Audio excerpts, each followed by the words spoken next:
Saya pernah menghadiri satu kongres fatwa internasional di Kairo. Ada utusan dari Singapura, Profesor Gunaratna. Dia bilang bahwa contoh toleransi itu ya Indonesia. Makanya mesti dibuktikan kesalahannya itu apa. Apakah ini lembaganya, apakah orangnya. Ini mesti dipilah. Jadi tidak bisa menghukum orang yang tidak bersalah.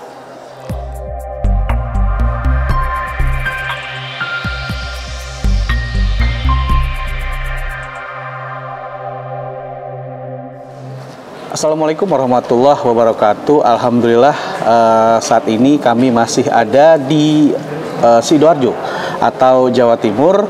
Dan alhamdulillah tanpa kami kira-kira, tanpa kami plan, ternyata kami diperkenankan untuk menemui Gus Fahrul Rozi. Beliau adalah Ketua Bidang Agama PBNU ya, Ketua Bidang Agama PBNU Pusat. Sedang apa nih Gus di sini, Gus? Ya, sedang ada ini sosialisasi rencana seleksi beasiswa S2, S3 dari Pemprov Jawa Timur untuk santri. Oh, Gus termasuk timnya atau? Saya timnya, tim pengembangan pendidikan pesantren Pemprov Jawa Timur. Oh, berarti ini atas nama tim atau atas nama pesantrennya, Gus? Nah, kita sedang ngumpulin beberapa pimpinan perguruan tinggi yang mau mengadakan seleksi beasiswa itu. Kita kasih pengarahan tentang syarat-syaratnya, batas-batas ujiannya, terus apa aja ininya yang harus dilakukan. Jadi pemerintah Jawa Timur mempunyai program beasiswa untuk santri ya, khusus santri, ada S1, S2, S3 juga ke Kairo, Al-Azhar. Nah, kebetulan saya termasuk anggota tim itu untuk melakukan seleksi setiap tahun, dan ini sudah lebih dari 10 tahun. Program rutin ya? Rutin. Setiap tahun Pemprov Jawa Timur memberi beasiswa khusus untuk santri, guru-guru ngaji yang mau kuliah S1, S2, S3. Kenapa kita ke sana, Gus? Kenapa nggak mereka kita tarik kemari? Ada yang lokal di sini ya, ada lokal sini untuk pemberdayaan kampus-kampus lokal supaya bisa dijangkau di berbagai kota. Men kita juga masih kirim ke Mesir juga, karena ya sementara ini kan Mesir masih menjadi pusat kajian internasional ya, karena mereka suatu lembaga yang sudah sangat tua ya, dan mereka punya pengalaman dan ada interaksi dengan berbagai orang dari seluruh dunia ada di sana. Nah, sehingga kita perlu mungkin ada juga yang punya wawasan internasional, bahasa gitu. Ya ada juga bukan negara yang lain, tapi kita masih Pemprov Jawa Timur ngasih ke Mesir. Lalu PBNU kirim ke Maroko, ke Libya. Di samping kita juga nerima juga mahasiswa dari luar negeri. Kampus kita juga nerima mahasiswa dari luar negeri juga ada pertukaran. Kalau kata Bung Karno, kalau mau belajar Islam ya Islam Indonesia aja itu masih berlaku nggak? Ya, Islam Indonesia itu punya kelebihannya. Islam yang lebih moderat, ya, itu memang diakui Indonesia. Jadi orang sudah melihat bagaimana Islam Indonesia itu beradaptasi dengan lingkungannya, ada akulturasi budaya, sehingga terasa lebih nyaman bagi penduduknya. Berbeda dengan kasus-kasus di negara lain ya, di mana banyak orang yang mungkin masih terkesan sangat kaku dan menjadikan Islam itu seperti menakutkan, kayak di Afghanistan misalnya.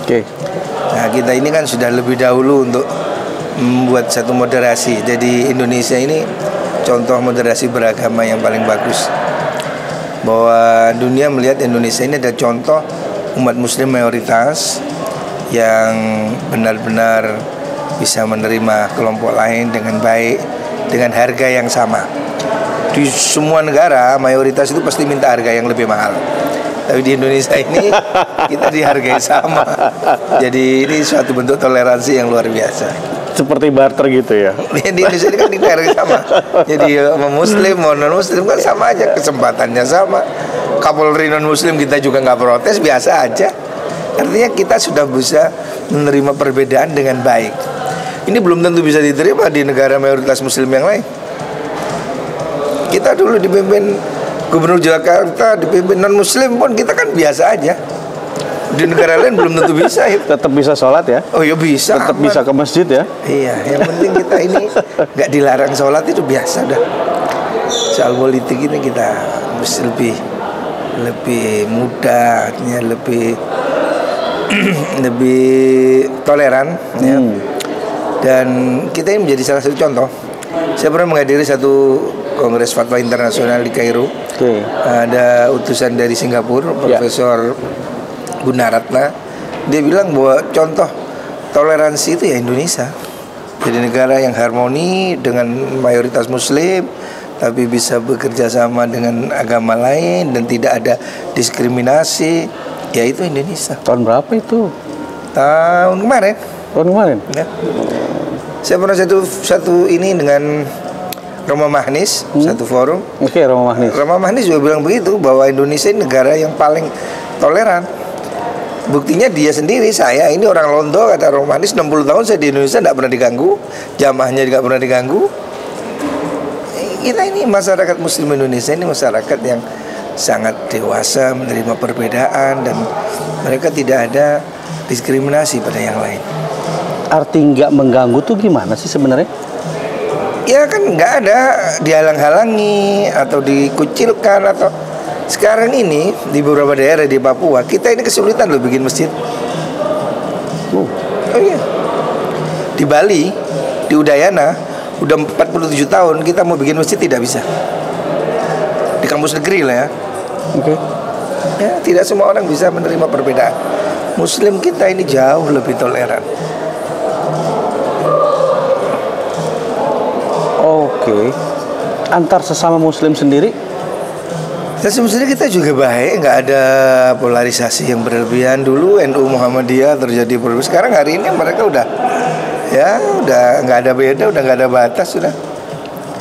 Artinya kita sudah melewati fase itu di mana tidak lagi ada kontestasi sesama Muslim atau antar agama ya. Ya kebetulan kita juga punya aturan yang baik tentang gimana pendirian tempat ibadah misalnya. Nah itu hal-hal yang meminimalisir terjadinya pertikaian atau benturan ya. Harus ada aturan main yang benar. Ya di beberapa tempat memang masih ada ya kasus-kasus yang saya dengar ya.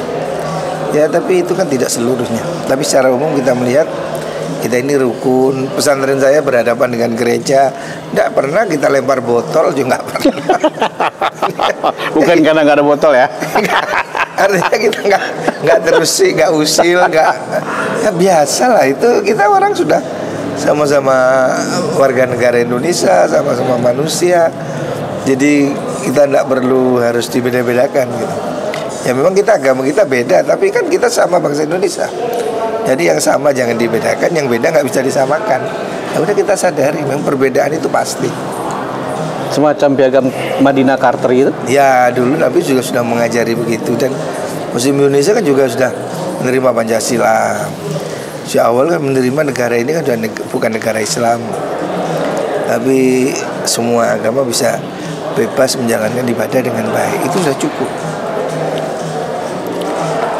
Di negara lain tidak sebebas kita loh ya. Jadi kita ini sudah kebebasan beragama kita itu bagus sekali. Negara-negara lain menaruh kontrol yang lebih ketat. Tapi Indonesia ini saya kira udah sedemikian mudah ya. Jadi saya kira harus disyukuri. Oke, kalau gagasan itu, gagasan supaya toleransi yang kita kedepankan adalah nilai kemanusiaannya, setuju nggak Gus? Ya. Jadi pandang dia sebagai manusia, sebagai hamba Tuhan. Artinya kita nggak harus mandang orang itu karena agama. Kan Islam itu kan rahmat untuk alam, bukan untuk Muslim. Jadi illa rahmatan lil alamin. Jadi semua agama pun Islam harus jadi rahmat. Bukan hanya manusia, makhluk yang lain pun. Makanya tidak boleh membunuh binatang semena-mena, tidak boleh asal tebang pohon. Jadi Islam itu harus jadi rahmat bagi semua, bagi alamin. Alam itu semua makhluk. Oke, apa itu yang jadi salah satu kontroversi hari ini ya? Al-Zaitun. Al-Zaitun itu sesama Muslim. Saya meyakini mereka juga orang Islam. Dan ya kalau dia dianggap bersalah ya biar polisi yang membuktikan. Tapi kita tetap mesti mendahulukan asas praduga tidak bersalah. Bahwa seseorang tidak boleh dihukum sebelum dia diputuskan bersalah oleh pengadilan. Dan dia harus diberi hak untuk membela diri. Dia harus diberi hak untuk mendapat perlakuan hukum yang baik ya. Sebetulnya apa sih yang ditakutkan dari Al-Zaitun? Kalau saya sih memandang ya ini masalah biasa aja. Kalau dia kriminal ya udah buktikan aja. Tapi kan tidak harus kemudian pondoknya ditutup atau usahanya dihalangi gitu. Emang ada frame bahasa ketakutan, Gus? Ada sebagian orang ya, menurut saya itu ada satu. Maksudnya orang itu masih sepaham gitu, Islam gitu? Kalau menurut saya semua orang yang masih sholat, yang masih bersyahadat, ya itu golongan kita. Berbeda ormas pun, berbeda apa hal-hal yang kecil-kecil tidak ada masalah.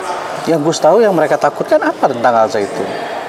Saya tidak bisa menuduh orang ya, cuman orang semua sejak dulu saya dengar mereka bilang itu terlibat dengan NII misalnya. Tapi saya juga tidak yakin apa benar. Karena sejauh yang kita tahu kan mereka dekat sekali dengan petinggi militer. Kalau mereka terlibat terorisme mungkin kan tidak mungkin tidak dicium kan. Makanya mesti dibuktikan kesalahannya itu apa. Apakah ini lembaganya, apakah orangnya, ini mesti dipilah. Jadi tidak bisa menghukum orang yang tidak bersalah. Artinya kalau memang Panji Gumilang terbukti bersalah, ya dia harus menjalani hukumannya. Tetapi kan tidak semua harus dihukum. Sama dengan dulu ada kasus di Jombang, ada suatu pesantren dicabut izinnya. Saya bilang tidak, mereka tidak bersalah. Saya minta dikembalikan. Kalau oknumnya melakukan kasus asusila, tangkap. Siapapun, tangkap, adili. Dia harus bertanggung jawab. Tapi kan tidak harus lembaganya ikut diadili, gitu ya. Jadi mesti dipisahkan mana kesalahannya orang, mana kesalahan lembaga. Kecuali kalau lembaga itu memang mengajarkan terorisme misalnya, atau lembaga itu mengajarkan pemberontakan misalnya, dibuktikan aja. Sejauh ini saya kira ada contoh pesantren ngeruki di Solo. Wah, pimpinannya kan terkena kasus terorisme dan sudah menjalani hukuman, tapi pesantren juga tidak ditutup karena dia mungkin tidak terbukti. Walaupun alumninya beberapa terkena kasus bom Bali, tapi pesantren juga nggak ditutup. Berarti bedanya dengan Al-Zaitun apa? Saya kira ya seperti itu. Artinya Al-Zaitun pun tidak harus serta-merta ditutup, diambil alih pemerintah misalnya. Harus dibuktikan dulu apa salahnya Al-Zaitun itu. Kalau Panji Gumilang bersalah, ya dihukum Panji Gumilang. Tapi kan lembaga itu apakah ikut bersalah? Kan sudah ada itu beberapa kali orang bilang seperti itu. Saya bilang enggak lah. Itu mesti adil ya. Oleh Anda boleh tidak suka sama Panji Gumilang, tapi Anda tidak boleh tidak adil. Kemudian terus semuanya dirampas. Emang dia hasilnya ngerampok apa? Kalau dia mendapatkan dengan cara yang benar, ya harus dihormati kan. Itu properti, hak orang. Jadi tidak bisa dirampas begitu aja. Termasuk pondok pesantren? Tentu. Karena? Itu kan hak milik yang harus dihormati. Kecuali kalau itu terbukti didapat dari apa? Disita karena dia hasil korupsi misalnya, nah, itu baru lain kasusnya. Tapi kalau kesalahan pimpinannya, ya nggak bisa terus pesantrennya ditutup, ya orangnya yang ditutup, orangnya yang dihukum. Artinya kita mesti adil melihat masalah ini, harus dipilah dulu kesalahannya itu siapa dan salahnya itu bidang apa. Apakah dia itu salah dari segi akidahnya misalnya, atau cuma masalah fikih? Karena kalau masalah fikih itu tidak sesat, tapi salah. Ada orang perempuan sholat di depan laki-laki itu bukan sesat, itu salah. Tapi kalau ada orang bilang Tuhan bodoh, Tuhan buta, pokoknya ini sudah melecehkan agama. Jadi mesti dibilang itu kesalahan dia itu memang pemikiran yang salah, atau memang faham yang menyesatkan, ataukah kasus itu kriminal, misalnya penyerobotan, misalnya pemerkosaan, mungkin ya, kalau saya tidak tahu. Itu semua harus dibuktikan dulu. Sebetulnya salahnya itu apa sih, gitu loh. Saya belum tahu, dan saya kira biar aparat negara yang membuktikan dan dia diberi kesempatan untuk membela diri, dan kita nggak harus ikut-ikut mencaci maki. Kan bagaimanapun dia telah membuat satu pendidikan yang bermanfaat untuk banyak orang, ya kan? Dan tidak mudah membuat sebuah pesantren, tidak mudah, dan tidak mudah dipindah begitu saja. Dia bukan barang. Manusia ini tidak mungkin langsung dipindah. Dia kan ada beberapa hal yang membuat nyaman dan tidak nyaman. Ada puluhan ribu pesantren, tapi orang kan punya pilihan sendiri-sendiri. Dan tidak mungkin di pesantren A dipindah ke pesantren B. Dia punya alasan untuk memilih A, dia punya alasan untuk memilih B, gitu. Makanya saya pikir ya sudah bijak kalau pemerintah, saya dengar, tidak akan menutup Al-Zaitun dan mereka akan memberikan kesempatan untuk tetap melanjutkan pendidikannya. Saya kira itu sudah bagus. Ya, ketika Gus, hukuman itu kan bukan hanya sekedar hukuman penjara, hukuman sosial pun ada ya. Nah, yang jadi problem ketika hukuman itu belum diputuskan berapa tahun penjara atau apapun, tapi hukuman sosialnya ini sudah berjalan sebelum keputusan pengadilan. Ini ada kondisi apa Gus sebenarnya Gus, terutama sesama Islam? Ya, ini hari ini memang era kemajuan medsos ini betapa sangat-sangat bebas ya. Semua orang bisa bikin konten, semua orang bisa melakukan penghakiman kepada orang lain. Tapi menurut saya itu tidak benar, bahwa kita tidak boleh menghukum orang sebelum dia terbukti bersalah. Karena apa yang kita dengar itu belum tentu benar.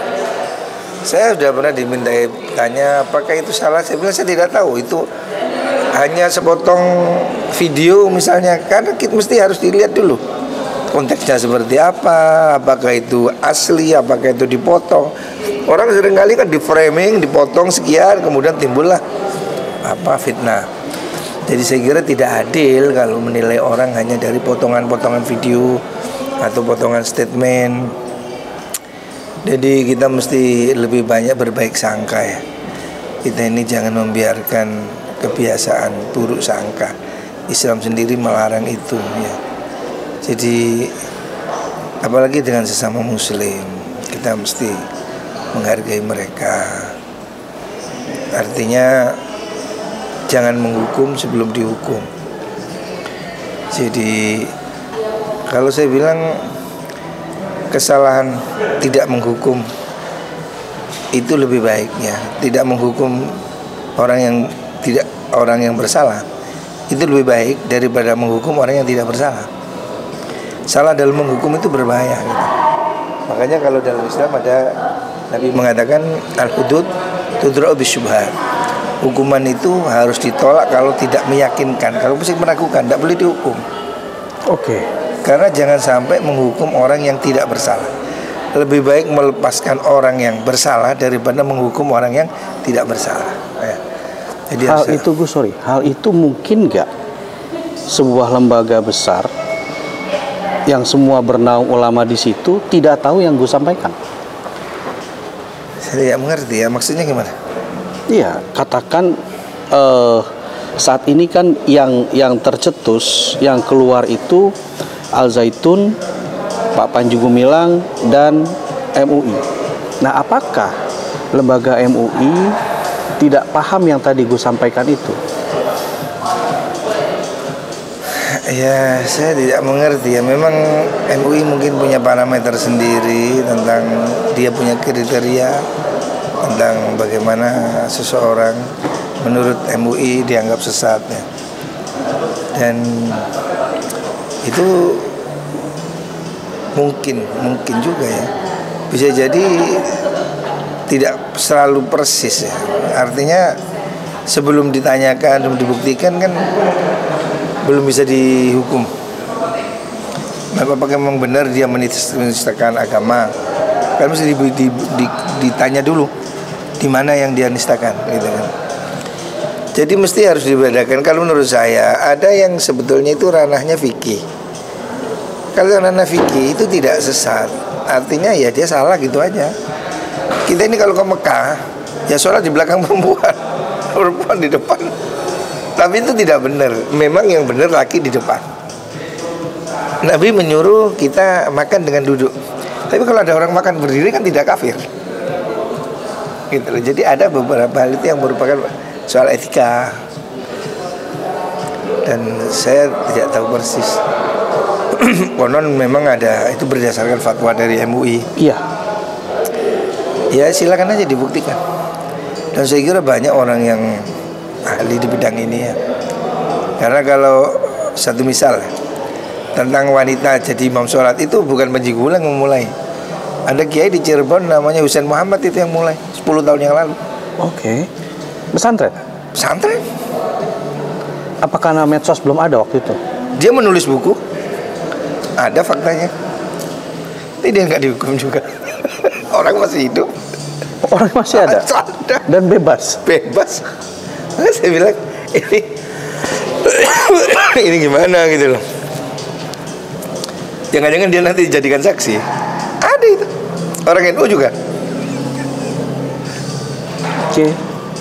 Dan ketika fatwa MUI dijadikan salah satu alat bukti, ya dia bisa menolak. Karena kan begini, tidak semua hal fatwa MUI itu kan tidak mengikat.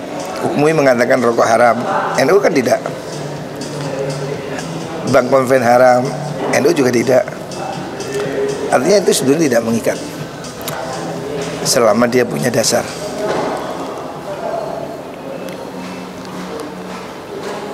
Oke. Soal qala Rasulullah, Kenapa? Gus? Sebetulnya itu permainan kata ya. Jadi kalau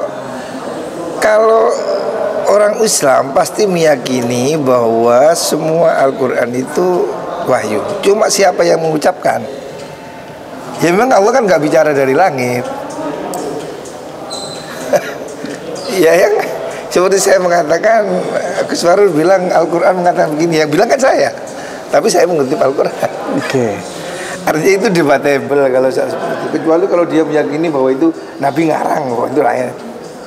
Tapi kalau Muslim itu pasti meyakini bahwa Nabi itu berbicara dengan wahyu. Jadi kalau itu karena Nabi, ya memang Nabi yang mengucapkan, tapi kan dia dari wahyu, gitu lah. Jadi itu pembicaraan filsafat sebetulnya. Mungkin bagi orang awam itu salah. Bagi orang awam, ya. Tapi sebetulnya secara nalar filsafat itu bukan sesuatu yang aneh. Oke. Terlihat sekarang ketika sebuah fakta itu tidak berdaya, ilmu pengetahuan tidak berdaya dengan kriminalisasi fakta. Gus melihatnya gimana? Ya saya sih masih percaya bahwa masih banyak orang yang bisa berpikir jernih dan waras. Artinya kalau itu tidak terbukti, ya saya kira dunia juga tidak akan diam. Artinya ya kebenaran itu pasti tampak lah. Jadi makanya kita lebih memilih bagaimana itu prosesnya baik dan benar. Apapun yang terjadi ya memang hakim mempunyai kewenangan, ya kan. Tapi saya kira kalau itu memang dia bisa membuktikan bahwa saya bermaksud begini, itu kan diterima. Kalau saya ngomong kan saya yang boleh menafsirkan, oh maksud saya itu begini, ya itu boleh gitu. Ya Ya itu tinggal dibuktikan aja di pengadilan seperti apa gitu. Terakhir Gus, fenomena ini akan membuat Gus dan pimpinan-pimpinan pondok pesantren yang lain jadi khawatir nggak? Kenapa khawatir? Karena ketika punya gagasan yang beda, keluar fatwa diadili. Ya saya kira kalau saya sih tidak punya kekhawatirannya. Jadi memang masalah pasal penistaan agama itu sangat debatable. Ya silakan aja masing-masing membuktikan. Tapi memang ada satu hal, bahwa kita ini mesti hati-hati. Bahwasanya memang nggak salah sih, meskipun saya bilang dia pakai salam Yahudi, ya itu bukan rukun iman kok. Boleh mau salam Amerika, mau salam Brasilia, tapi kan tidak patut. Jadi kita mesti harus mengukur kepatutan juga. Jadi di mana kita hidup, di mana bumi diinjak, di situ langit dijunjung. Jadi kalau kita ini berdakwah atau mesti harus melihat mana yang lebih baik, bukan asal benar. Kita boleh meyakini ini benar kok, tapi kan benar belum tentu baik, ya kan? Anda boleh say, no ini benar, iya, tapi benar itu harus baik. Gitu. Kadang orang ini dia mungkin bisa mengargumentasi bahwa ini saya benar, tapi kan kebenaran itu harus diukur juga dengan kebenaran orang lain, supaya kita ini bisa saling menghargai. Saya melihat kasus Al-Zaitun sebetulnya ya dari kegenitan, kontroversi yang membuat orang menjadi marah bagi orang yang tidak memahami ya. Kalau saya sih sebetulnya nggak, kalau saya nggak marah, apa nggak bersinggungan apapun dengan kita. Tapi orang lain mungkin menganggap itu sensitif, misalnya tentang Yahudi misalnya. Bagi sebagian orang itu kan sangat sensitif. Tapi ya kalau secara hukum emang salahnya di mana? Maunya dia, ya beberapa hal ya. Ya saya nggak mau mendahului pengadilan ya. Memang kita bisa berbeda pendapat ya. Bisa beda pendapat. Orang-orang yang berpikiran progresif mungkin memandang ini bukan sesuatu yang sangat membahayakan atau apa, kecuali walaupun terbukti misalnya ya, seperti yang terjadi di Bandung itu pelecehan seksual. Wah itu kan memang sesuatu yang pelanggaran tidak bisa dimaafkan. Atau apa, korupsi atau terorisme atau sesuatu yang harus jelas parameternya. Kalau soal menista agama itu ya mungkin bagi dia menista, bagi ini tidak. Artinya itu debatable lah. Tapi kalau untuk hal-hal yang pasti ya saya kira itu memang nggak bisa diingkari. Seandainya ya, saya tidak tahu apakah itu kasusnya penyerobotan lahan misalnya yang saya dengar. Wah itu kan masuk masalah hukum. Atau apa yang sekarang kan PPATK atau apalah, TPPU atau apa, itu kan memang ada delik hukumnya. Tapi kalau soal sesat tidak sesat itu sebetulnya hal yang tidak gampang, sangat debatable. Karena bisa jadi orang itu berbicara tidak seperti yang dipahami oleh orang lain, gitu. Makanya ya sebetulnya kalau soal itu sih ya bisa jadi orang berbeda. Mas saya diminta jadi ahli saya juga nggak mau, saya nggak mau ribut di pengadilan. Saya nggak ada kepentingannya. Tapi Gus nggak kenal sama Pak Panji Gumilang? Nggak tahu Al-Zaitun juga? Nggak. Oke, kalaupun misalkan saya tanya, menurut Gus dengan adanya kondisi ini antara Pak Panji Gumilang dan Al-Zaitun itu siapa dalam era saat ini? Saya ini orang berpikir positif ya. Kalau saya sih melihat itu sebuah pesantren, itu sebuah lembaga pendidikan yang mandiri, yang ya kalau dia tidak melakukan kesalahan menurut saya itu hebat malah. Artinya saya mengelola sebuah pesantren, tidak gampang mengelola pesantren menjadi sebuah pesantren mandiri ya, dengan cara yang halal tentunya. Makanya kalau saya sih tidak tertarik untuk jelek-jelekin orang atau siapapun ya. Kalau saya sih lihat positifnya, dia berbuat apa, dia bermanfaat untuk apa gitu. Adapun yang dituduhkan pada dia kan saya nggak tahu. Ya kalau mau terbukti ya dia yang tahu. Tapi kalau saya sih melihatnya positif, orang itu berbuat baik, orang itu melakukan sesuatu yang baik, ya itu ya baik aja. Jadi kalau Nabi bilang kita ini hanya menghukumi yang lahir, yang tampak, biar Tuhan yang menghukumi yang tidak tampak. Jadi kita ini bukan ahli nujum, kita ini ya hanya boleh melihat apa yang tampak. Kalau tampak orang itu baik, ya sudah kita katakan dia baik. Artinya saya tidak pada posisi membenci, enggak. Emang harus salah apa dia dibenci? Tapi kalau dia punya hasil hukum ya selesaiin gitu aja. Ya itu kan bukan urusan saya juga. Tapi kalau pada prinsipnya saya terus mendukung semua upaya umat Islam untuk menjadi maju, upaya umat Islam memajukan pendidikan, mengentas kemiskinan, menjadi mandiri. Itu sesuatu yang positif kalau dilakukan dengan cara positif. Nah, saya tidak melihat yang jelek karena saya tidak melihat, tidak tahu, dan saya nggak ngurusi yang jelek-jelek. Tapi saya melihatnya ya secara umum orang tidak merugikan orang lain, ya sudah. Kalau dia bersalah ya biar polisi yang membuktikan gitu loh. Karena sejak awal saya sudah bilang bahwa masyarakat ini mesti sabar ya. Kan sudah berapa lama ini ada desakan minta ditutup lah, minta inilah. Saya bilang apa salahnya pesantren ditutup? Kan ada ribuan orang hidup di situ. Ada ekonomi yang bergerak, ada orang yang nasibnya ada bergantung di sana. Bagaimana kalau mereka ditutup? Ya, kita nggak boleh menghukum orang yang tidak bersalah. Kalau saya sejak awal menyatakan bahwa kalau ini kasus hukum, selesaikan secara hukum. Artinya terdakwa juga punya hak untuk membela diri, punya hak untuk menolak, punya hak untuk mengajukan pembelaan, pendampingan hukum. Ya itu silakan dilakukan. Tapi kita nggak usah ikut-ikut menghukum gitu loh. Memang ini sejak awal ada framing media yang sudah kuat sehingga semua orang seakan-akan kemudian benci pada Azzaitun. Emang dia bersalah apa gitu loh? Apa dia memberontak pada negara ini? Apakah dia apa ya? Saya tidak tahu apa yang salah di mana. Gitu. Saya tidak tahu. Terus terang saya tidak kenal, saya tidak tahu, saya tidak pernah pergi ke sana. Tetapi secara umum saya ini berpikir positif pada semua orang bahwa siapapun berbuat baik kita hargai ya. Dan apabila orang itu bersalah ya diselesaikan secara hukum. Itu aja. Ya, baik Gus. Terima kasih atas bincang-bincangnya yang sangat dadakan ini di tengah kesibukan Gus sendiri. Logis Files by H.A. Nasution, episode orang-orang yang memang mampu melihat suatu kondisi dengan bertabayun atau minimal diam tanpa mengucapkan sepatah kata pun.